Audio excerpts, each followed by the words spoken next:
Okay, isang magandang umaga po sa ating lahat. CCMC family, kumusta po ang lahat?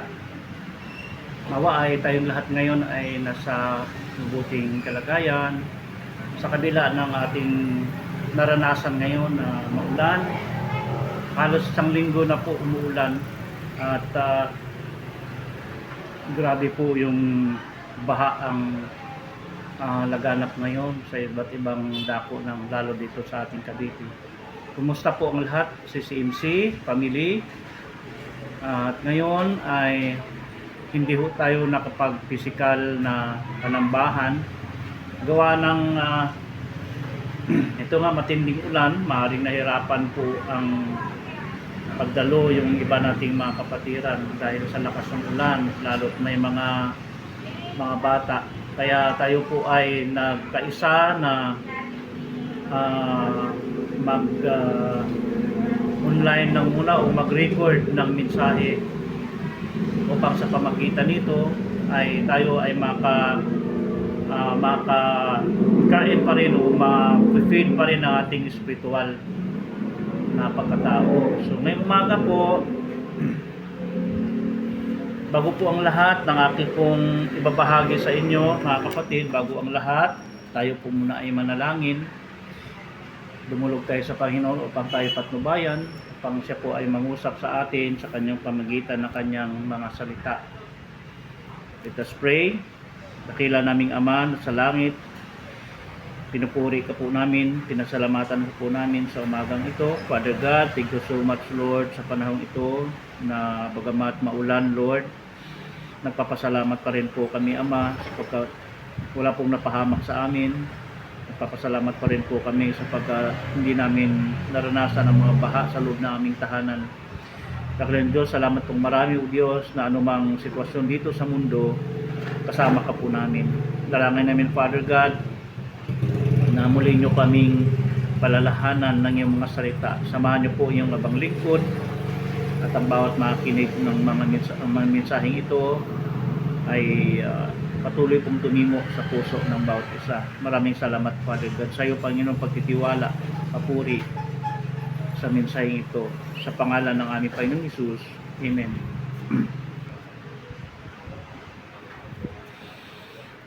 Sige po, tayo po ay pakinggan po natin yung ating babasahin ko po itong 7:24 to 27 ng Matthew. At ito po ay very familiar verse na po ito sa atin. Alam ko po ito na ilang beses na po natin itong napakinggan. Subalit, kaya napili ko po itong imensahe ngayon dahil ito po ay related din sa ating naranasan, bagyo, hangin, ulan, malakas na ulan. So kaya ito yung ating pag-uusapan ngayon dahil meron po itong kinalaman sa ating buhay pananampalataya. Po, makibasa po kayo sa Mateo chapter 7 verse 24 hanggang 27. Pakinggan yung mabuti. Kahit ang bawat nakikinig at nagsasagawa ng mga salita kung ito ay matutulad sa isang taong matalino na nagtayo ng kanyang bahay sa ibabaw ng bato. Sabi dito, ang bawat umulan ng malakas, bumaha at binayo ng malakas na hangin ang bahay na iyon, ngunit hindi nagiba sapagkat nakatayo sa ibabaw ng bato. Ang bawat nakikinig ng aking mga salita at hindi nagsasagawa nito ay matutulad sa isang taong hangal na nagtayo ng kanyang bahay sa buhanginan. Umulan ng malakas, bumaha at binayo ng malakas na hangin ang bahay, bumagsak ang bahay na iyon at lumusang nawasak. Yun po, yung pong isinalaysay ng ating Panginoong Hesus, no? Patungkol po ito sa dalawang uri ng tao nagtayo ng kanyang bahay o tahanan. No, sabi dito, yung isang matalinong tao daw, nagtayo siya ng bahay doon sa ibabaw ng bato. No, sabi ni Jesus, isang patalinghaga. No, at sabi nga, umulan daw ng malakas, humangin, bumaha. Ngunit yung bahay na itinayo noong taong matalino ay nanatiling matatag at hindi nagiba. No, yung pong nagtayo ng tahanan sa ibabaw ng bato. At yung isa naman daw na sinasabi na taong hangal, nagtayo siya ng kanyang bahay sa ibabaw ng buhanginan. Nang dumating yung malakas na hangin, malakas na ulan at baha, tinangay yung bahay niya at yun ay lubusang nawasak, sabi ni Jesus. So related ngayon sa atin, naranasan natin ngayon, no, na napakarami ngayong kawawa nating mga kababayan dahil sila po ay binaha, ang kanyang tahanan ay pinasok ng mga tubig, yung iba nalulunod, no, yung tatatangay ang kanilang mga gamit, mga kagamitan ng bahay, no, dahil sa malakas na ulan, po patuloy na pag-uulan at pagbabaha, no. Actually ho ngayon ho, kahapon umabsent ako dahil ho ulan. So hindi ho ako nakapasok dahil mahirap ang sitwasyon. Mataas ang tubig. Kaya nga po ito po ay isang talinghaga ng Panginoong Hesus na kung saan kanyang ipinapakita ng dalawang tao na nandito sa mundo na meron po tayong tinatawag na freedom o free will. No? Kung meron po tayong, ang tao po meron siyang freedom o free will kung siya po yung magpapasya kung saan niya itatayo ang kanyang pananampalataya, kung paano niya itong patitibayin at titiyakin na ang kanyang pananampalataya ay matatag. So makita natin dito sa dalawang taong ito na sinasabi ng Panginoon, isang matalino, isang taong hangal. So isang foolish man and wise man. So may kanya-kanyang choices. Ika nga ang tao. May kanya-kanyang pagpili, no? Kung kanino mo ititiwala ang pundasyon ng iyong pananampalataya, no? So dito makikita mo na dalawa pong uring tao ang maaari po na makinig sa salita ng Diyos. At hanggang ngayon po sa kasalukuyan sa ating daigdig, marami pong nangangaral about Christ, about Jesus. Sa iba't ibang dako ng mundo, marami pong nangangaral, no? At ang isa pong bagay po na nakikita natin na maraming nakikinig, no? Kahit dyan ho sa loob ng church, sa bawat churches ho, marami pong taong nakikinig ng salita ng Diyos, no? So dito, hindi po kumo ang isang tao po ay nakikinig sa salita ng Diyos ay masasabi na natin na siya ay matatag. Hindi pala ganun nagtatapos. At hindi rin po kumo naniwala siya sa salita ni Jesus Christ, ang isang tao ay matatag na rin po siya. Hindi pala ganun. Nakinig ka sa salita ni Jesus, dumadalo ka sa gawain, sa panambahan, pero hanggang pakikinig lang. Kapag hanggang pakikinig lang pala ang ginagawa ng tao, nare-reveal ito yung tibay ng kanyang faith pagdating ng mga mararanasan niyang malakas na hangin, malakas na ulan. Ibig sabihin, iba't ibang karanasan sa buhay ang kanyang ma-encounter, doon nare-reveal kung matatag ba ang kanyang pananampalataya. Sa ating buhay, no, ay iba't iba ang mga hangin, unos, ulan na maaari nating maranasan. Kumbaga, pagsubok, no, sa buhay, iba't ibang maranasan natin sa buhay. Maring kapos pinansyal, walang trabaho, maring may sakit, ang pamilya. Marami po ang pwede nating maranasan sa mundong ito. O kahit ho tayo Kristiyano ho, hindi tayo exempted sa mga maaari nating ah, maranasan dito sa mundo, no? Ngunit ang isang bagay lang po na ipinapakita ng Panginoong Hesus dito sa kanyang mga salita ay yung makakatiyak lamang tayo na tayo ay manatiling matibay sa kabila ng ating maranasan kapag patuloy tayong nakikinig sa kanyang salita at ipinamumuhay natin ito. Kapag nandyan yung sitwasyon, hangin, unos na pagsubok, lindol, lindol ng buhay, spiritually, mananatili kang matatag. Bakit? Sabi ni Jesus, yung nakikinig sa akin at nakikinig sa aking mga salita at nagsasagawa nito ay sila yung mga taong matalino o nagtayo sa ibabaw ng bato. Sila yun na pagdating ng mga iba't ibang karanasan ay hindi sila mawawasak, hindi sila matatangay ng mga pagsubok na maaari nilang maranasan. Ganun po mga kapatid. So, bilang Kristiyano mga kapatid, alam niyo po ba na tayo po ay hindi naman pinangakuhan ng Panginoon na kapag kayo nakinig sa akin, naniwala sa aking salita, at pinumuhay nyo ito, hindi na kayo makaranas ng mga dilubyo sa buhay, hindi na kayo makaranas ng mga iba't ibang sakuna, hindi na. Ang pangako niya po ay hindi niya tayo iwan, hindi niya tayo pababayaan. No? Kung makita niya sa ating sarili na seryoso tayo sa ating pananampalataya, no? Seryoso tayo, ipinamumuhay natin yung salita niya. Ang mahirap po kasi kapag tayo nakikinig, inubos yung ating panahon sa pakikinig ng salita ng Diyos, subalit hindi mo natin in-apply, wala po katulad tayo na isang taong mangmang na nakinig ng salita ng Diyos at ito po ay hindi po isinisagawa. Kaya pagdating ng mga pagsubok, doon po nare-reveal yung tatag ng kanilang pundasyon. Mga kapatid, marami na pong Kristiyanong ganun na sila nagbabackslide, sila ay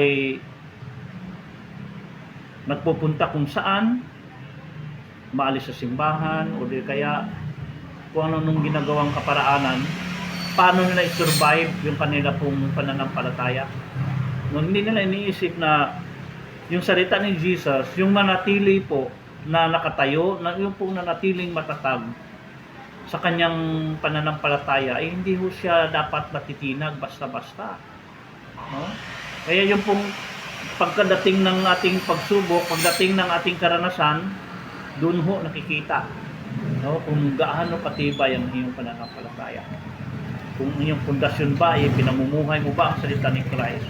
So ibig sabihin, yung mga taong na nakikinig sa salita ng Diyos, subalit po hindi ito sinasagawa, yan, makikita mo rin yan sa buhay nila. Kaunting pagsubok, no, kunting tukso, kunting maranasan, no, iba-iba ang reaksyon. May nagtatampo, may nagtatanim ng sama ng loob, may umaalis sa simbahan, naghahanap ng ibang simbahan. Siguro iniisip nila, pagdating doon sa ibang simbahan, wala na silang maranasan ng mga hangin, malakas na hangin, ulan, no? Ibig sabihin, yung mga hindi magandang karanasan ay hindi na nila siguro doon daranasin. Hindi po, nagkamali po ang sinumang tao na gano'n. Kahit saan magpunta ang isang tao na simbahan, makakaranas ng mga ulan, malalakas na ulan, malakas na hangin spiritually, no, mga pagsubok, yan po yung maaari nating maranasan kahit saan tayo pumunta sa simbahan. Ang ano po dito, ang isang bagay dito na hindi dapat natin baliwalain, yung pong sinabi ni Jesus na kapag pinakinggan natin yung salita niya at ipinamumuhay ito, tayo yung nakatiyak na manatiliting matatag ang ating pundasyon at hanggang sa huli-hulihan ng ating pananampalataya ay mananatili po tayo sa Panginoon. Amen? Kaya po, Meron pong pangako naman ang Diyos sa sino mang nagtitiwala sa Kanya. Diba? Kapag tayo ho ay nakinig sa salita niya, pinamuhay natin, naroon yung Kanya pong gabay sa atin, naroon po yung katatagan, naroon po yung Kanyang pangako na hindi niya tayo iwan, hindi niya tayo pababayaan, naroon yung Kanyang suporta. Kasi, ang pagsasagawa ng salita ng Diyos, yun po ang patunay ng ikaw ang pananampalataya mo ay tunay ang iyong pananampalataya. Kasi po kung sasabihin ni Numan, kahit si Satanas sasabihin niya may pananampalataya ako sa Diyos, pwedeng sabihin ni Satanas yun. Iyan ang tanong. Ipinamumuhay ba ni Satanas ang salita ng Diyos? Yun po, doon po marireveal yan. No, kahit sinong tao, pwede hong magsabing may pananampalataya ako sa Panginoong Hesus. No, kailan ito nare-reveal? Pagdating ng mga pagsubok sa buhay nila, doon nakikita na hindi pala tunay ang kanilang pananampalataya. Bakit? Dahil doon sa kanilang karanasan, sila ay nawasak. Na gumuho ang ilang bahay at nawasak ng tuluyan. Ibig sabihin, yung pananampalataya nila gumuho at tuluyan na itong nawasak. Ito yung mga tao na nagsasabing may pananampalataya sila, pero wala naman, hindi nila isinasagawa yung kanilang napapakinggang mga aral. Kaya napakahalaga po mga kapatid yung pakikinig sa salita ng Diyos at pagsasagawa. Dahil kung hindi natin ito isinasagawa, maging katulad na tayo doon sa sinasabi ni Jesus Christ na isang taong hangal. No? Nakikinig sa salita niya, subalit hindi isinasagawa.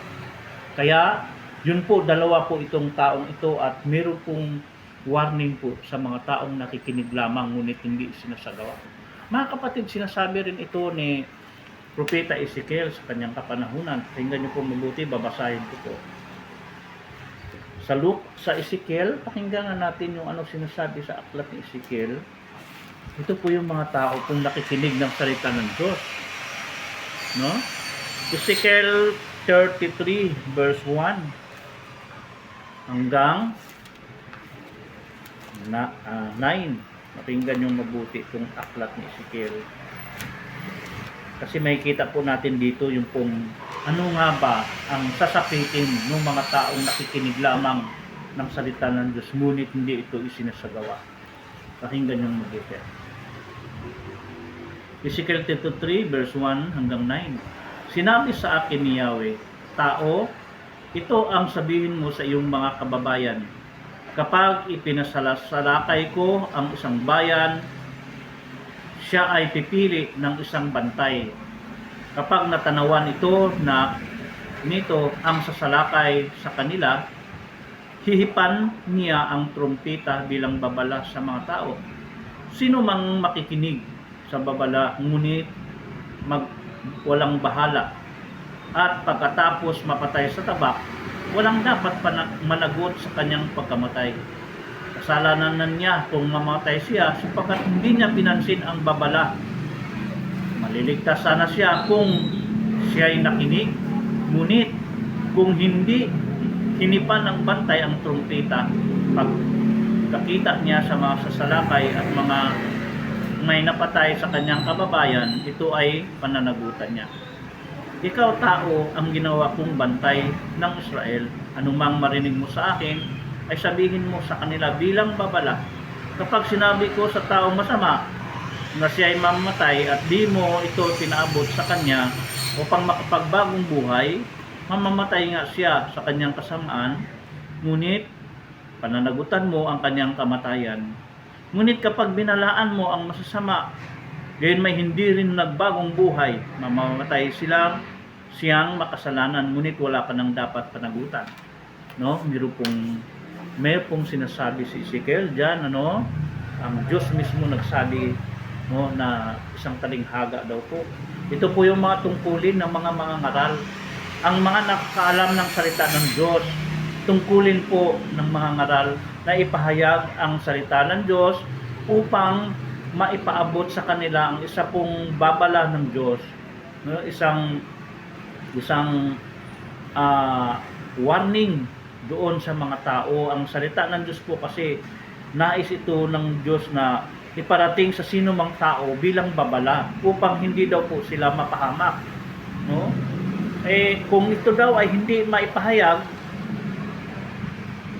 at ang mga tao ay napahamak, kaming mga ngaral ay mayroong pananagutan. Subalit kung kami pagkatapos namin ipahayag sa aming sa bawat tao ang salita ng Diyos, ngunit walang tumugon doon sa aming sinasabi bilang mga ngaral, yung mga tao daw yun ay kasalanan niya na daw po kung siya ay mapapahamak. So kami daw hong mga ngaral ng salita ng Diyos ay wala na kaming pananagutan sa kaluluwa ng taong yun pagkatapos naming ibahagi sa kanya yung katotohanan ng salita ng Diyos.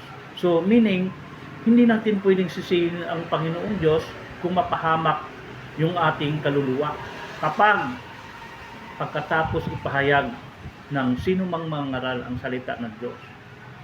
No? Ang salita ng Diyos po ay ito po ay magliligtas sa sino mang makikinig at isa sa gawa. No? Kaso kung ang mga tao po ay hanggang pakikinig lang, ay nabiblis ako sa pangangaral ni Pastor. Ganun lang, nabiblis lang. Pero hindi po in-apply.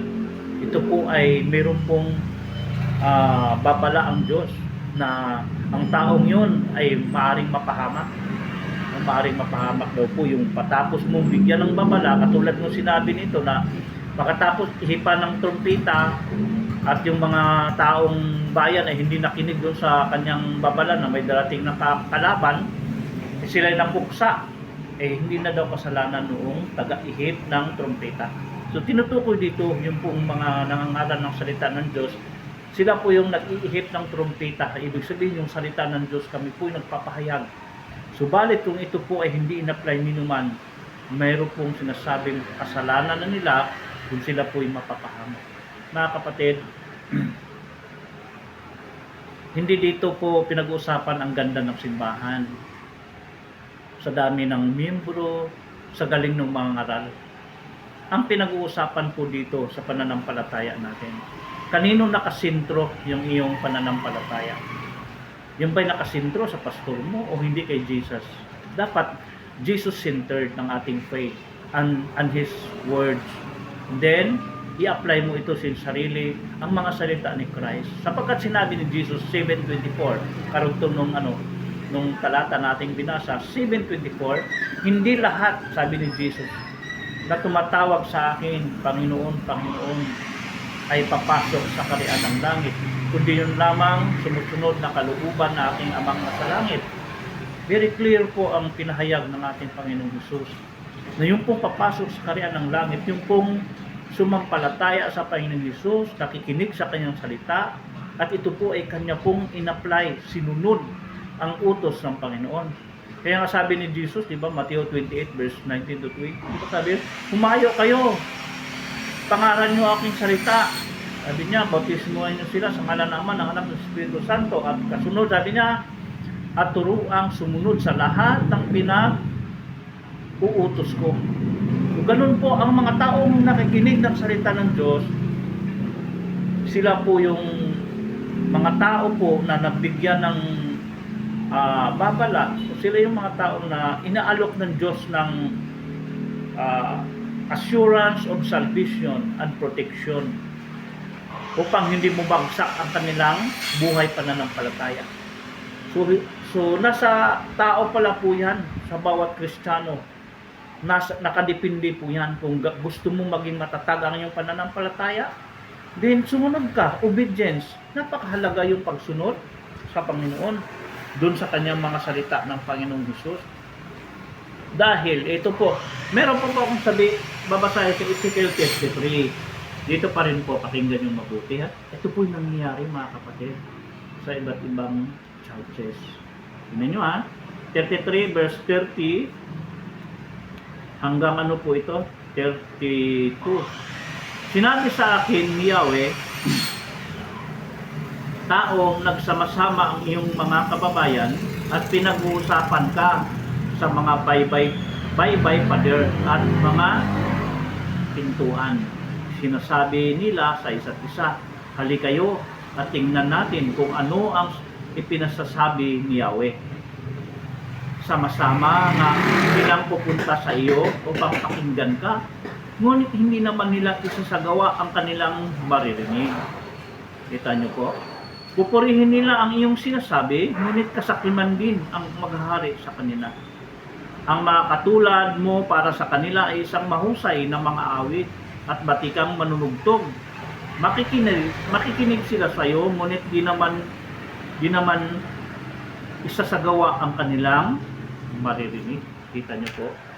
Ito po ay nangyayari pa rin po hanggang ngayon na maraming makikinig, maraming pupunta, lalo kung may dan sa social media, maraming magaling na mga ngaral makikita tayo, magaling mag-preach, di English speaking pa yung iba. So, gusto nating pumunta sa church nila, pupunta tayo dahil magaling silang mag-preach eh. Hindi katulad ni pastor, si pastor puro lang Tagalog at Bisaya pang bigkas ng mga words, no? So sabi ng iba, pupunta ako doon, magaling mag-English. Kahit malayo, pupunta sila. Ang problema, pupurihin lang nila yung preacher. Sabi na, busay. Ang galing, na-bless ako. Pero sabi doon, hindi rin nila sinusunod o hindi rin nila isinasagawa yung kanilang maririnig. So meaning, napakahalaga ang pakikinig at pagsasagawa. At number 1 po, yung faith mo kung sino yung pinapakinggan mo.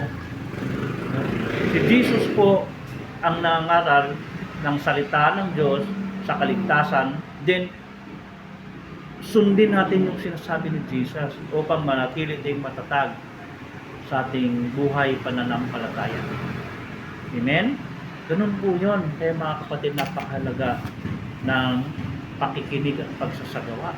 Sabi nga ni Apostol Santiago, mamuhay kayo ayon sa salita ng Diyos. Kung pinapakinggan nyo lamang ito at hindi isinasagawa, sabi niya doon, dinadaya lamang niya ang kanyang sarili.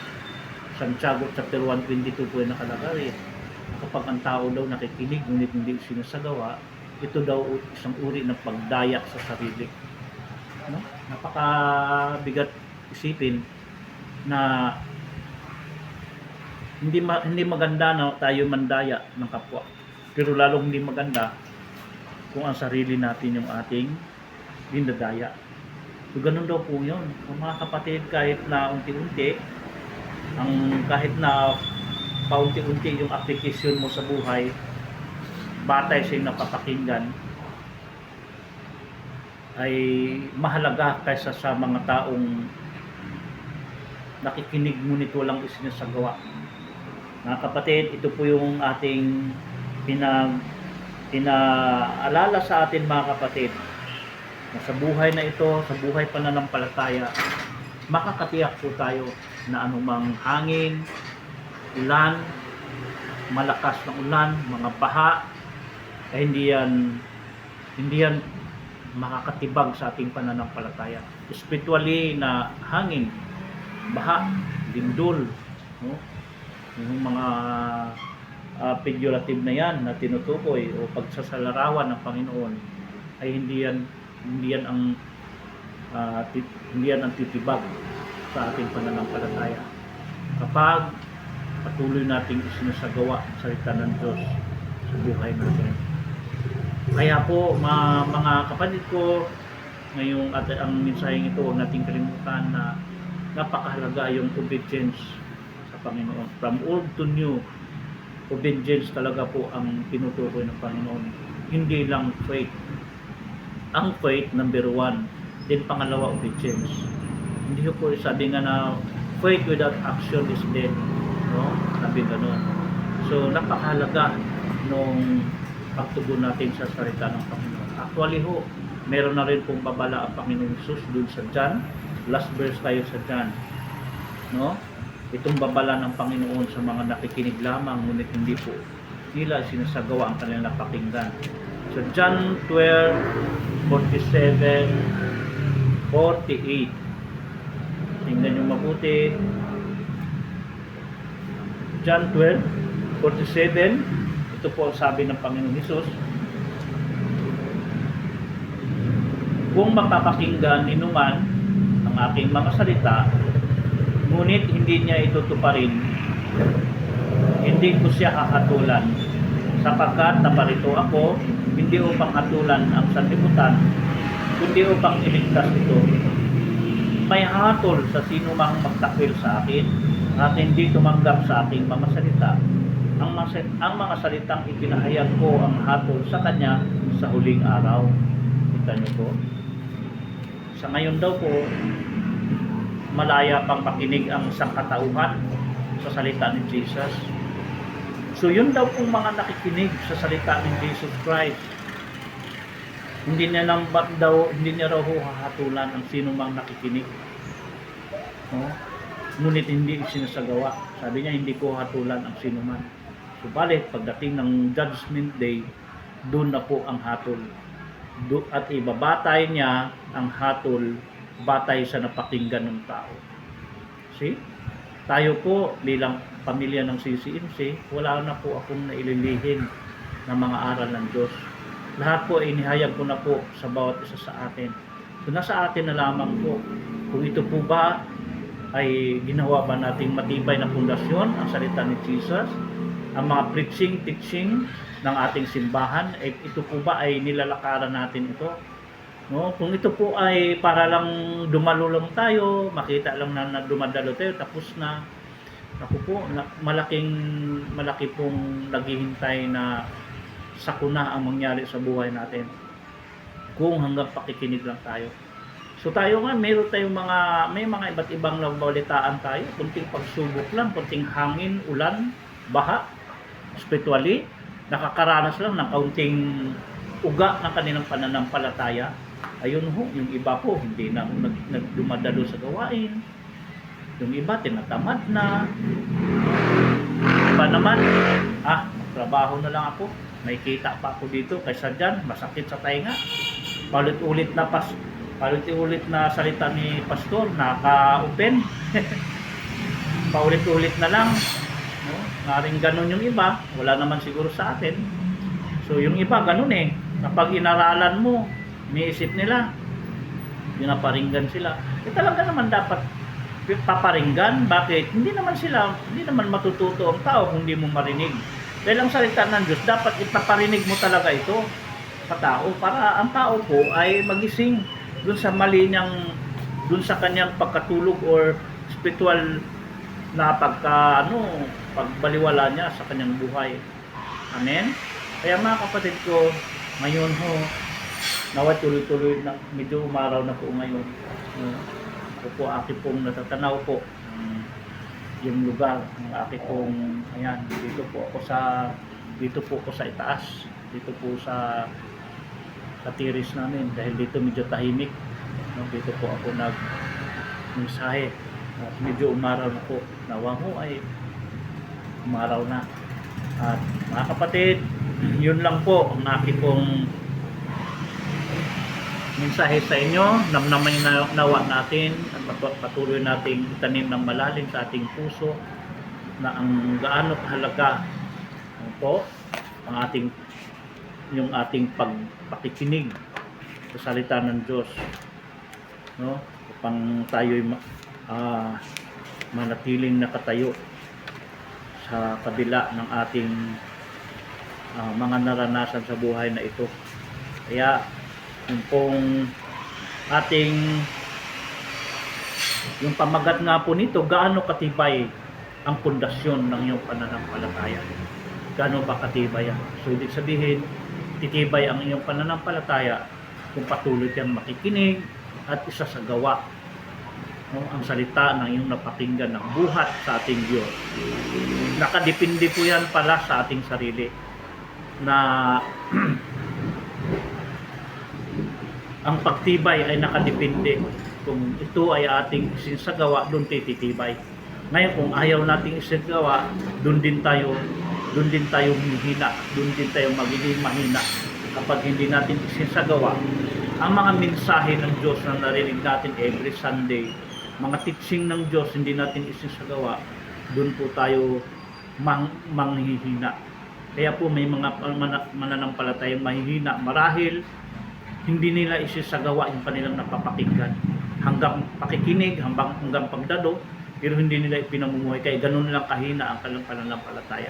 Maring hindi sila seryoso, maring nakikisama lang, o ganun. Kaya ikaw kapatid, ngayon na nakinig, at patuloy ka nagsasagawa sa salita ng Diyos, matitiyak ko po, na ikaw ay magiging katulad ng isang matalino na nagtayo ng kanyang bahay sa ibabaw ng bato. Manatili kang matibay dahil ang Diyos ang siyang kasama mo at alam niya na ikaw ay totoong mananampalataya sa Kanya. Yun lang po mga kapatid, at isa pong mapagpalang araw sa inyo. Mag-ingat po kayong lahat, laging magdasal, no? Upang tayo po ay maiwas anumang